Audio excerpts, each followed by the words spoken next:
Hey, welcome to hashtag Ask Afro Daddy.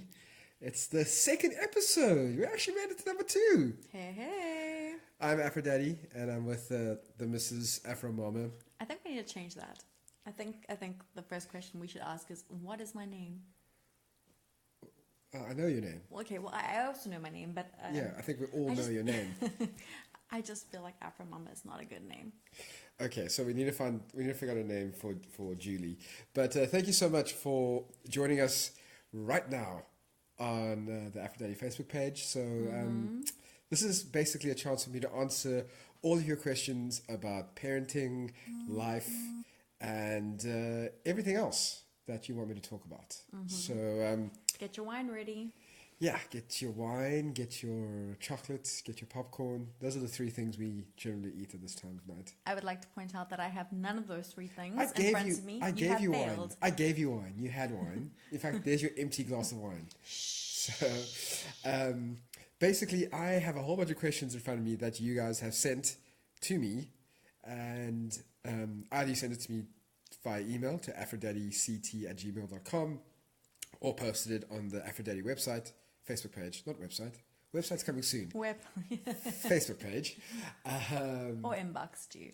That's what I literally Did you said. say I gave them my email address. No, but Facebook inboxed you. Oh, Facebook inbox, Yeah. right. So the thing is, I will keep talking and I'll keep answering questions until one of my boys wake up. Yeah, that's the rules. Or I run out of questions. Now, the thing is, I very likely...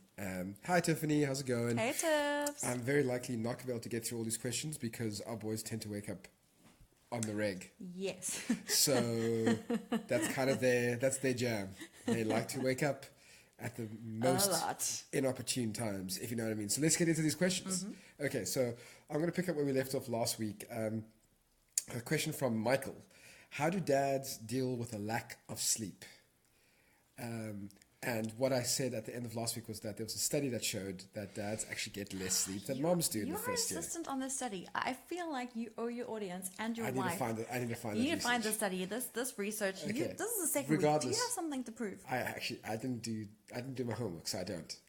But what I'm saying is, regardless of who sleeps less, moms or dads, parents generally in the first year lose up to 700 hours of sleep. I can totally believe that. Totally believe that. And that's for moms and dads, right? So how do you deal with a lack of sleep? It's a shock at first. It really is a shock to your system. And then eventually you realize that sleep is a luxury. You crave it. You want it. Oh, yeah. But you can live without it. Yeah, you probably can't live very well without it. But, yeah, you survive. Yeah, you can survive on very little sleep, actually. So Tiffany, who's listening right now, this is a podcast. It's an audio podcast, not a live video stream. Sorry, Tiffany. No one wants to see us right now. No, trust me, it's not a good look for us. So anyway, so how do you deal with the lack of sleep? It's very, very difficult, and it's just something you have to you deal with it. And look, the lack of sleep changes you fundamentally as a person. No, it does. You may have been like witty and really smart and funny and this amazing person to be around. Now you're just a bit of a dumbed down version of yourself, aren't you? Exactly. Yeah. No, exactly. But that's true. what lack of sleep does. Maybe the kind of person who was incredibly patient and kind and caring, the lack of sleep changes you. This is why it's a torture technique. Yeah, and this sleep when the baby sleeps thing is a bit of a myth. No, because you have other things to do. You do. You know, your dishes are not going to wash themselves. Okay, I know that's not important, but Well, in our house they do. oh, do they? Yeah. I get antsy when there's lots of dishes in the sink. But yeah, that's a myth. It's. Yeah. But you know, if you've mastered the art of maximizing minimum sleep, please let us know. Yeah, look, the thing is, if you have the option to sleep, take it. I think that's the secret. Well, not necessarily the secret, it's just wisdom. And secondly, just remember that I've been told it doesn't last forever. Yeah. I'm assuming at some point my boys will sleep right through the night, and I'll get 8 hours of blissful sleep. People are blessed with good sleepers. We obviously did something really bad in the former life. No, we I don't know, deserve the torture. Yeah. Okay, so let's move on to the next question. This one's from Craig. As a new dad of two incredible adopted children, I was wondering if you have any advice for becoming more patient. Good one, Craig. Yeah, Craig, that's a great question. I have this thing called the red mist. Are you going to tell them about that? Yeah, I think it pertains to this question. So basically, you've had here's a scenario. You've had a hard day at work. Your bosses have yelled at you. You came home late. The kids are crabby. Your wife is crabby because she's also worked hard. And the kids are screaming at you. They're not going to sleep. They're not listening. Everyone reaches a breaking point, right? Everyone has like a point where they're like, this is where I draw the line in the sand kind of thing. At that point, what I call the red mist starts to come over you. Now, I'm not sure if you've ever seen mist come over an area, right? Like, you can sometimes see it coming from a distance, and I kind of feel that's what happens often. So I can see, or at least feel the rage start to encroach upon me, and that's the point where you have to make the choice to get yourself out of that situation, whether it means jumping up and down and doing a silly dance, or giving ice cream to everyone. Yeah. Or diffusion is a great tactic. Diffusion's a great tactic. Or simply just telling your partner or your spouse, I need to leave this room right now. And going to another room, or getting some fresh air, reading a book for 5 minutes, just kind of getting yourself out of that situation. Yeah. Is critical. That's how I've learned to deal with it. And look, I'm by no means a patient man. So Craig, I feel your pain with that one. Okay, cool. Let's move on. We're moving through this. I'm going to go straight to Basil's one. Oh wow, that's a a goodie and Basil, a deep one. Basil sent in this chunky monkey of a question. That's right. Chunky monkey. Chunky monkey. It's a thing. You're so cool. Oh yeah, I'm the coolest. Okay, this is Basil's question. So this is pretty real. My question for Ask Aphrodite is about postnatal depression in men. While every parent goes to the... Our son is crying. Our son is crying. I'll step out because this is a pretty deep one. It feels like bad to leave people. Yeah, I can't leave this people. And also this is about dads. Oh yeah, he's crying. Yeah, you go and deal with that I'll guy. Go deal. Here's the problem. If the other kid wakes up, I'm going to have to leave. Okay. So this is the question. This is pretty bad. Is about postnatal depression in men. While every parent goes through the loss of individuality and coming to terms with a whole new life when Bubba arrives, postnatal depression is an entirely different ballgame. It also happens to 1 in 30 men, which is not a small percentage. My first month or so of dadhood hit me hard. I looked at my child and felt nothing for him. Just this emptiness and the knowledge that this thing had ruined my life forever.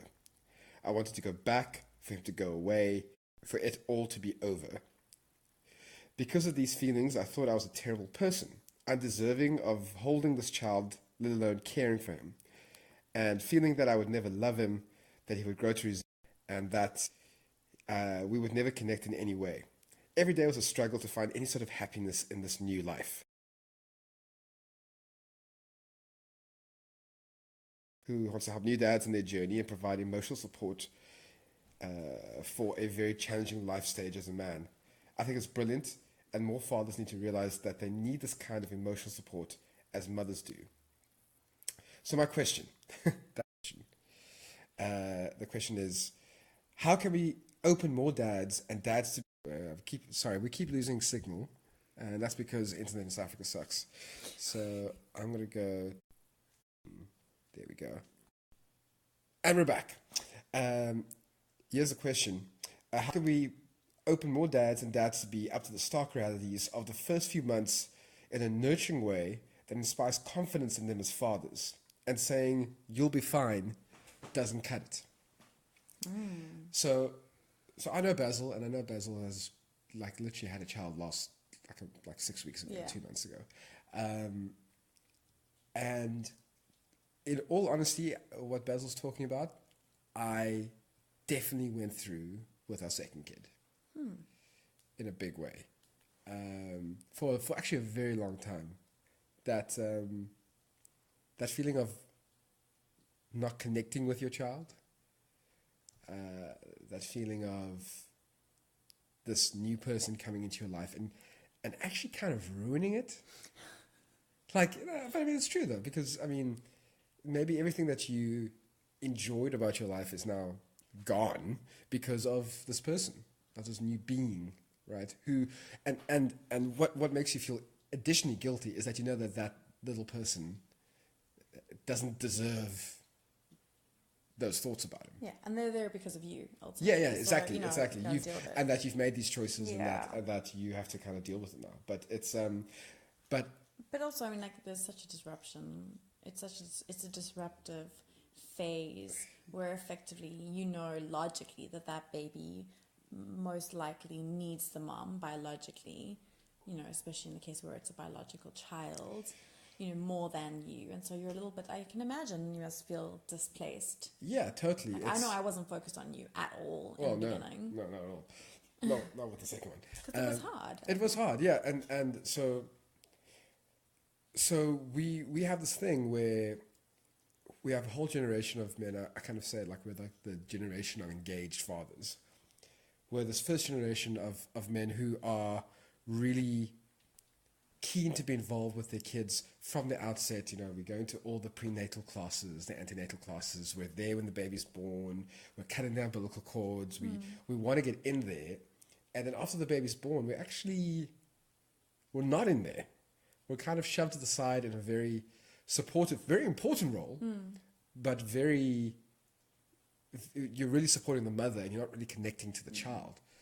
Our situation was a bit different though, because I imagine to Basil, in that we'd adopted Liam first, and you were very involved in the caring of Liam quite equally in terms of night feeds, and we bottle fed Liam, and which made it harder for me. Do you think so? Yeah, because I thought you at least had Liam to kind of occupy your time when I was busy with Eli, whereas for a dad like Basil, he's been shoved out with no other kiddo to yeah help. Well, no, the reason why maybe, but for me, what I found hard was with my first child. As you're saying, we adopted him, and that meant that I was able to be super involved and connected to him from day one. From day one, effectively. Like from day one, he was my boy.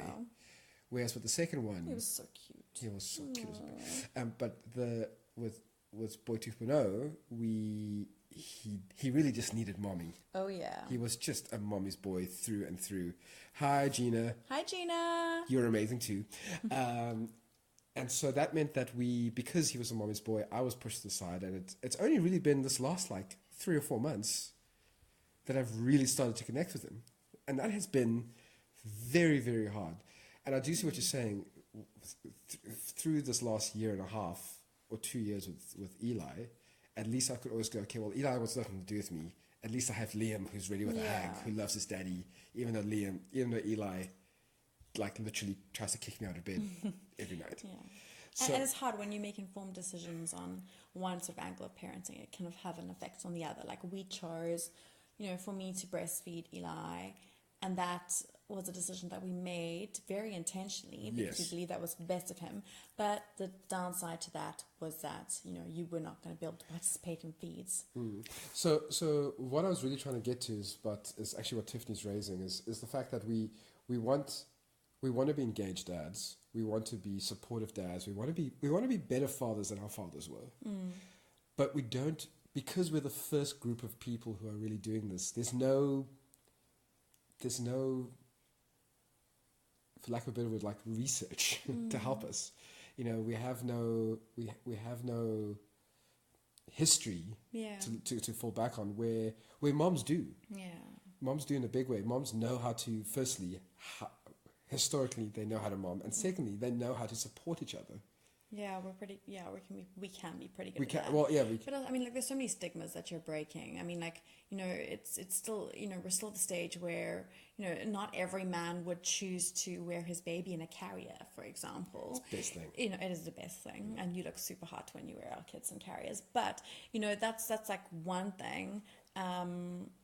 you know, like to now talk about depression or, you know, sort of any sort of, you know, mental health issue that may result from feeling the way that you kind of didn't anticipate you'd feel when you were trying to very much be this engaged father. Like that's a step that like no one's willing to go there. And we are expected to be still the traditional men of the household, or not of the household, but like traditional kind of man, with this new added role of being this caring, loving husband and father. But we're not allowed to talk about the fact that we're struggling. Yeah. Like the idea that you can't handle everything. Sorry, that red wine is coming back on me. The idea that you're admitting publicly that you're struggling is very hard for a lot of men to do because we are never sure that we have someone to catch us. Ooh. Wow. If you know what I mean. And do you think it's one of those things where for the truly engaged father who also acknowledges his role in supporting his partner, you know, the mother of his child, you feel that admitting this is a burden that you don't want to be placing on her, or so I think is it like a pride issue? I think it's a mixture. I think it's a mixture of a pride issue. I think it's not wanting to burden your partner, and it's also a case of like knowing how tough women and moms have had it for decades. Yeah. And now we're just kind of discovering what it really means to be an engaged dad, and now we're starting to complain immediately. So it feels a bit silly. But look, but this is what Aphrodite is really about. You know, this is why I started Aphrodite is for supporting dads just like myself, just like Basil, who are like super duper struggling. So look, if you are one of those dads you're in, I mean, I call it being in the trenches. You're really struggling. You don't know if you'll ever connect with your child. You don't know if you'll ever feel this father-child connection that you've always dreamed of. I don't want to tell you that it gets easier, but I can tell you that you get tougher. I think that's one of the things about parenting that I've discovered. It actually gets harder. Parenting there's never a time when parenting is easy, but you become more hardcore. You keep leveling up. Trying to get you a glass of water. Yeah, I think I'm going to get... Should I get you a glass of No, water? I'm fine. Is this like a tough man thing? I'm fine. I'm going to get you No, I'm fine. No, really, I'm fine. Okay. So Basil, thank you so much for being willing to be honest, and I really hope this is a space where people can be honest, because this is where we get to share, right? This is where, especially dads, need the space where we can put our hands up and go, I have struggled with depression. I've struggled with jealousy because my wife spends all the time with the child and not with me. I've struggled with feelings of inadequacy, or I'm scared all the time. And I'm not just making those feelings up. Those are all things I have experienced and am currently experiencing. So the only way you can get through it is by making sure you have other people around you who understand and who can tell you that you're going to be okay. Yeah. And I mean, moms have this thing too. It's a ripple effect. You need the first few mums, or in this case, the first few dads, to be brave enough to start talking about it. And, you know, as people talk about it, it resonates with others, and others feel supported enough to say, hey, you know, this thing is, you know, it's great, but it's also freaking hard. Like, you know, and then people start coming up with, you know, solutions, and, you know, they write self-help books and they start blogs and stuff. It's all good. So, Basil, you're a great oak. You're a Kif guy. And I think you're amazing. So, yeah, it's hard. It's going to be hard for a while. But you will get there. You kind of don't have a choice. Yeah. Yeah. So, sorry about that. Also, okay. I can't believe you use the word kif. I have not heard the word kif in a long time. I am 30 years old. 32 years old. 32. Oh, gosh. Oh, my knees just crumpled at the thought. Okay, so let's go to one of Jessica's questions. Jessica sent in 3 questions. Oh, wow. So I'm hopefully going to try and get through as many of them as I can. But this is a simple one. What do you do? What time do you go to bed and wake up in the morning? Do we ever go to bed? Yeah, what is I going don't to bed? feel What is like okay? No, bed but feels you like solid times you of get sleep. you get more sleep than I do. That's Okay, not you're in true. bed. You're in bed more than I am. That's because you choose to watch Futurama on the couch until 1 o'clock in the morning. And because I'm doing other things, I do extra work and stuff. You do, but no, would not say that I get more sleep than you, but I am, by very nature of the demanding, you get demanding child that we generally have. by 10, half No. past 10, Like 11. 11. Okay, yeah, fine.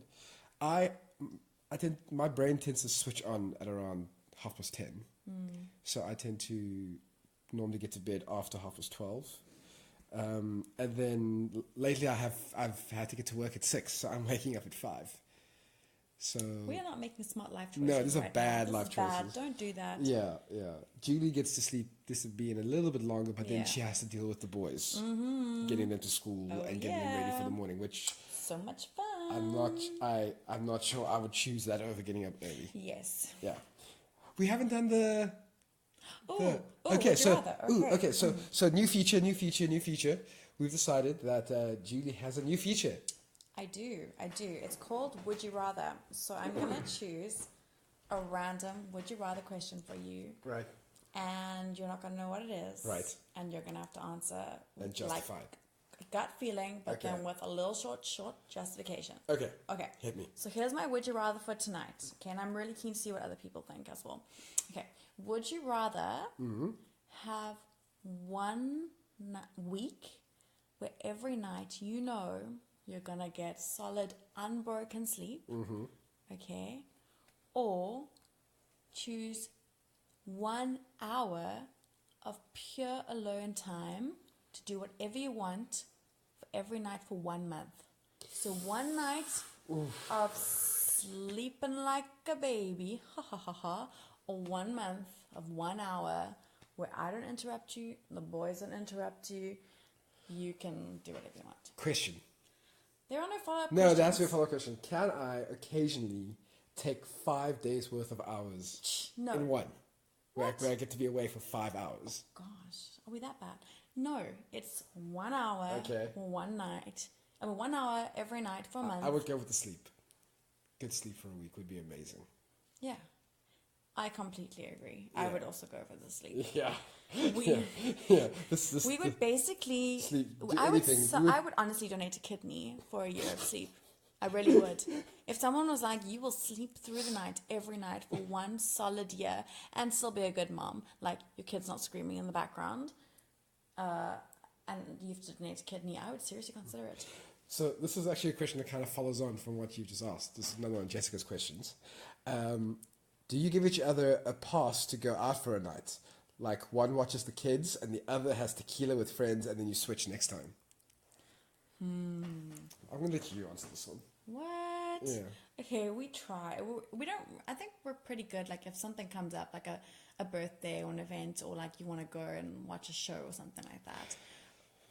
We're pretty good at giving you. We're pretty good. We're having a thing. I'm bad at taking time. So, at yeah. the moment, it's kind of a little bit of a contentious issue. Yeah. A Yeah. little bit. This is actually kind of why I We want to did ask this. have a fight about this. last week. Yes, this is why I'm asking this question because I'm just trying to make sure I get my point across to Julie very I clearly. think so. So we're both discovering this whole concept of self-care, right, and the importance of, filling up your own cup and Jeez, not. Are you gonna write a self-help book after this? I'm sorry, it's just like all the phrases, but yes, go. Sorry, it's your show. No, please. Since I'm doing pop psychology, No. you go. You answer the questions. No.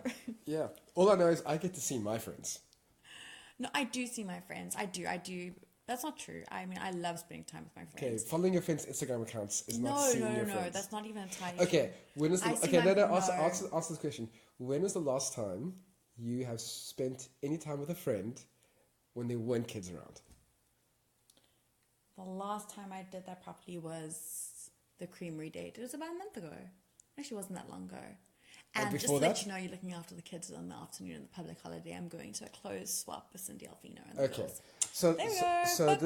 this is something that I think a lot of parents struggle with because the idea of leaving your kids to go do something just for yourself seems a bit selfish, right? But like, it actually is the kind of thing that if you do it with a little bit of forethought, is good for you. It's good for you.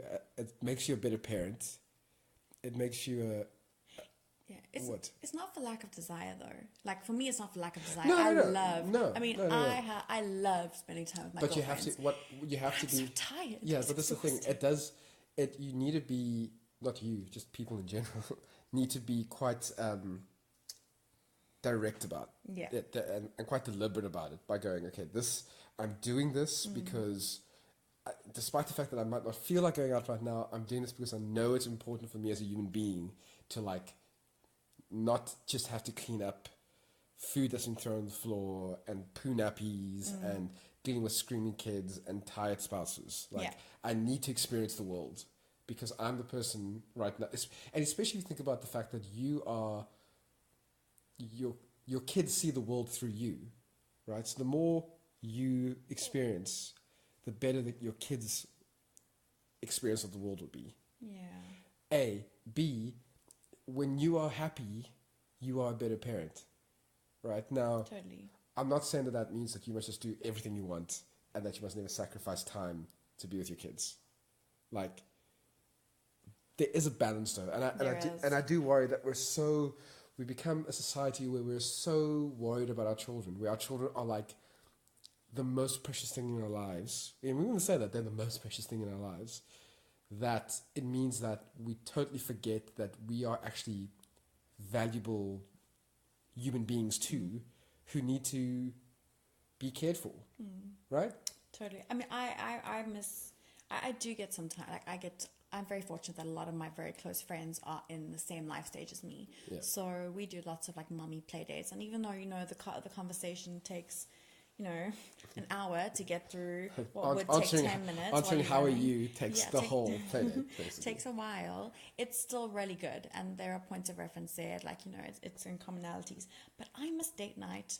Like, we don't do enough date nights because our children don't do the sleeping thing really well. Which means babysitters are... Yeah, they're not delightful to be babysat. Like, I get that. And also the problem with tequila is that Julie has never had tequila in her life. That's not true. I have, and it's gross. When did you have tequila? I've had tequila When many did you have times. tequila? I've done the salt and lemon thing. When I've done it. was the last time you had a shot of tequila, Julie? Probably at a wedding with those like shots that everyone does every now and then. But that's not my. It's not my. You mean the flavor tequila? No, shush. No. Okay. Can I just get back to the fact that I've said on a live podcast that we need more date nights. Okay. I'm not disagreeing. He wants to babysit our children. After we told them that they don't sleep. Our kids are the worst things ever when it comes to sleep. Okay, let's move on to the next question. I'm going to leave Jessica's last question for a little bit later, if possible. How are we doing for time? Oh, good. You're not doing too badly. Here's a little trick. I'm showing Julie how to see the time on Facebook Live, and I'm failing at it, so never mind. Tiffany saying, if you like the true definition of torture, toddlers and a hangover, just saying. Tips. Yeah. I cannot even begin to imagine. Julie's, toddlers in general are hectic. Julie's never been drunk, so she doesn't know what a hangover is like. I'm sorry, but I did not know that this was Truth Hour. This is Truth Hour. This is the time when we're real. When we tell... You know what? We don't volunteer each other's truth, my love. You may disclose. You should be proud. You should be proud of that. It's a good thing. Yeah, I just don't want to talk about it. Okay, Thank you. Fine. Okay, let's move on before I get into more trouble. Do you alternate in terms of who baths the boys and who gets them ready for bed in the evening? We have two boys. We have two boys. Yeah. And the thing is, they're two very loud, energetic, crazy, strong-willed. Yeah. Those are the nice things you can say about them. Yeah. One of us, like, you'll be brushing their teeth and stuff in the bath, and I'll be picking up phone. the rice grains. No. On your phone. No. I leave that when I'm trying to get Eli to sleep. Yeah. Save the good content for later. Totally. But, yeah. A challenge. Challenge accepted, Tiffany. Tiffany, That fills me with fear. if you get No, Julie drunk, no. you have to take a video of that. If anyone out there is ever able to get Julie drunk, It's not happening, people. because here's the It's not problem. happening. Here's the I'm problem a with control Julie. freak, No. and that's not Here's the happening. real problem with Julie is that when she's had like, when she gets a bit tipsy, she also gets very sleepy, which means she obviously stops drinking. So you have to get her through that wall. No. So Tiffany, Okay. that's a challenge. What were we talking about? About getting the boys to bed. But yeah, it's because we both work. It's kind of like our time with the kids. Yeah. And then we kind of Also, one of us, it's actually it's almost impossible. yeah. It's almost impossible for one of us to get the boys to sleep. I had to do it for 5 nights when you were away. You've had to do it quite a few times when Yeah. I'm away. It never ends well Yeah. when one of us put the kids to And sleep. like dressing them up to bath time is like trying to dress an octopus. Oh man! Seriously, they're The just one like, is making the bed wet. The They're other like- one has they're put in like- his nappy already. No, they're like putting both legs into the one leg pant Yeah. thing, and you're trying Yeah. to they're like being that like they're both heavy. Our boys aren't light. No. They're like neither of them are helping you with their weight as you try to No, like. the one's it's flopping, and the other one's screaming because he's too cold. It's a bit of a mess. But they're wonderful. And that's We when love there's them. both of us there. That's so when both of them, yeah. yeah. And then they both love, just taking jugs of water and just literally throwing it onto onto the floor. And do you know the real problem is that this is the thing with the jug on the floor thing that gets me is that we've told them repeatedly, don't do that, Eli. Don't throw water on the floor. He will fill up a jug from the bath, look me in the eye, and pour it out. Like, what you gonna do now, Dad? Yeah. What you gonna do about that? The teenagers are going to be interesting. In Yeah. our home. Eli, at 2 years old, is really going, you better get the mop, old man. Like, that's that I kid. know, and then he's so cute. If there's ever a kid that's going to feel the pain of my foot, it's going to be that guy. Terrence. Oh, Don't say dear. those kinds of things. Can't believe I said that out loud. And then, oh, my word, I can't believe. Oh, these are all questions from Natasha, by the way. Sorry, Natasha. Hey, Natasha. This last question. Lastly, how did you guys meet? You guys are so cute. Aww. Oh, Are we really cute? She says you're so cute together. Ugh. We're not Seriously, we're not cute. We're, We're awesome. Awesomely awesome. Do you know, the other problem with this is that I was called cute throughout high school by all the girls I liked. But you are cute. Oh, shut your face. And ruggedly handsome. Okay, do you want to tell the story of how we met? Oh, You can tell it's the like such a story. long story. It deserves its whole own podcast. No, it doesn't. It's such a No, it's the joke. worst I story. just- Basically, we didn't like each other when we first met each other. We were, yeah. Yeah, I was charming, dashing, Oh, far too witty, and Julie was kind of a bumbling young lass. none of this is true. But yeah, we actually, it's not very exciting. Oh, I'm hearing the starts of, Is that the kid? I don't know which one it is. Yes, it's the kid. It's Liam. Okay. Are you going to go to him? I think it is time for me to go to him. We still have another question from Jessica, but I'll leave that for next time. Also a question from Adam, which I'll also leave for next time. Are we going to leave our love story for later? We'll leave our love story for Oh, we're going to never. make it a cliffhanger. We should turn it like a soap opera. it's not worth coming back for. That is not even remotely true. We actually have a very sweet love story. We You're were gonna make young. people so sick. Yeah, we might. But listen, thank you so much for listening. Everyone who listened live, thank you for tuning in. And if you listened to it at another point, thank you for making the effort to click and listen. Hey. Much obliged. Very much Good. obliged. Welcome to our crazy world. There are loads of ways. Ooh, okay. I'm gonna go deal with Liam because he's screaming. Oh, no. You're going to have to do the ending. I can't end yours. This is your podcast. Okay, well then you're gonna deal with Liam. Do you think it's bad if we let him cry for I think 5 more seconds? I think he while can cry for 5 more while seconds. you wrap this baby Okay, up? so this whole podcast live, Facebook live podcast thing lives or dies on your questions. So so keep those questions coming in. I really appreciate all you guys to send your questions through. We actually didn't have to fake any questions this week, which is great. That's hysterical. So We faked no questions no. last week. So there are loads of ways you could do it. You can either just send it on the Facebook page as a comment below. You can leave it as an inbox on Facebook if you want to stay anonymous. Or you can email afrodaddyct@gmail.com. And if you have any magical tips on how to get our children to sleep better in That the would- evening, that would help. It's the second time our 3.5-year-old is woken up. Yeah. We'd really appreciate that. We would really appreciate that. Or even cheaper wine that we normally drink. We need to get box wine. We need to go there. Why? Because it's... I thought you were going to like recommend Bucks wine, but like I thought you were saying we need to give that to Liam. I was like, this is going to get You know us what? locked up. Do you know what? It's the one thing we haven't Oh my tried. god. It's the one thing we haven't tried to keep our kids asleep. We have tried everything else. We have tried every... Wait, I think Did he put himself back to sleep? I think he put himself back to sleep. I think he may have. It's a miracle. I don't understand what's happening. But I'm... okay, you know what? This is what we're going to do. Here we go. We have time. I feel like we were ending. Are you sure? Are you going to bring it back? I'm going to bring it back. I'm going to bring it back. Because there's one last question. This guy's going to finally shut There's up now. one last we can question. go back to whatever's on, DSTV. It's fine. No one watches DSTV anymore. They're all on Netflix. They've paused it. It's fine. Okay. Last question. This is from Jessica. Who takes and fetches the boys from school? That would be me. Yeah. 99.999% of the time. 999. 9% of the time. Although it is wonderful when, they love it when you do. But yeah, I do. But the reason why is because I work weird shifts. And you work a lot further And I work a lot further away. And yeah. Yeah, unfortunately, that is the way things... It might be changing soon. Yes. So that's exciting for me. Amazing. I would love to be able to... Oh, he woke up. I know. He heard us. Okay. It was a cheap box wine. I've kind of ended already. Can you properly end? But also tell them about old school cool and cool kids. You're not leaving me with any responsibility. No, you are not. Head back here. You know what? You end your show.